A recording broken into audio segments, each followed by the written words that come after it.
So just this month, a study was published by the University of Leeds, and they looked at 26,000 women and tried to assess their risk of hip fracture based on their various dietary types. So they had meat eaters who ate meat more than 5 times a week, occasional meat eaters eating meat less than 5 times a week. They had pescatarians, so people who would eat fish but not meat, and then of course vegetarians, those who would eat eggs and dairy but no meat or fish.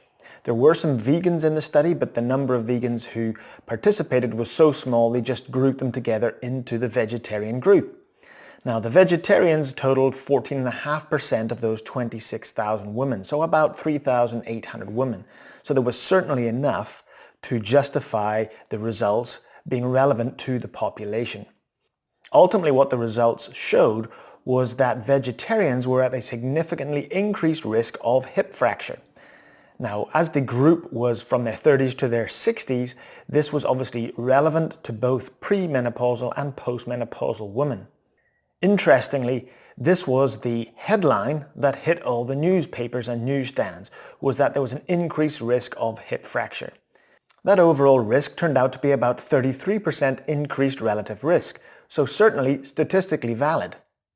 However, what was not reported as much in the press was what the meat eaters were at higher risk for as well, and that was there was higher risk of CVD, so cardiovascular disease, cancer and diabetes.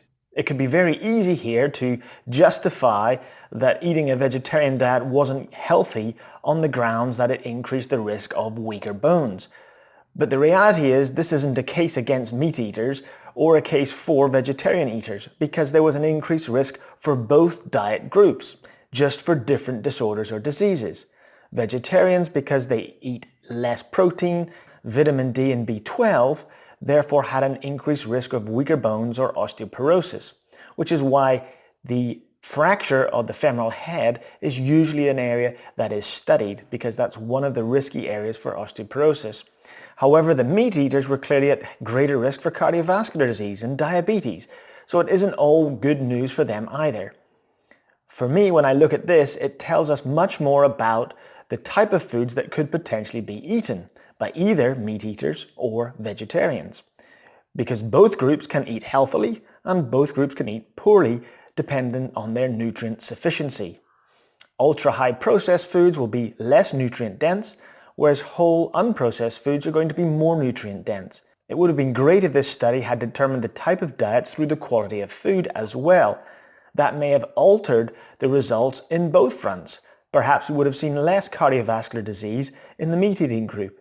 Perhaps we would have seen less osteoporosis or weak bones in the vegetarian group.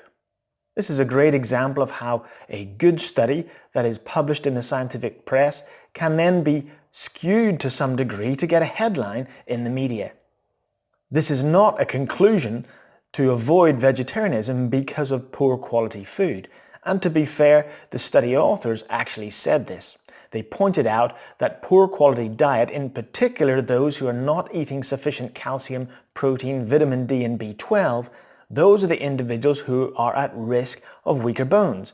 And that would be the case no matter what dietary type somebody was following, whether they were a meat eater or a plant-based eater.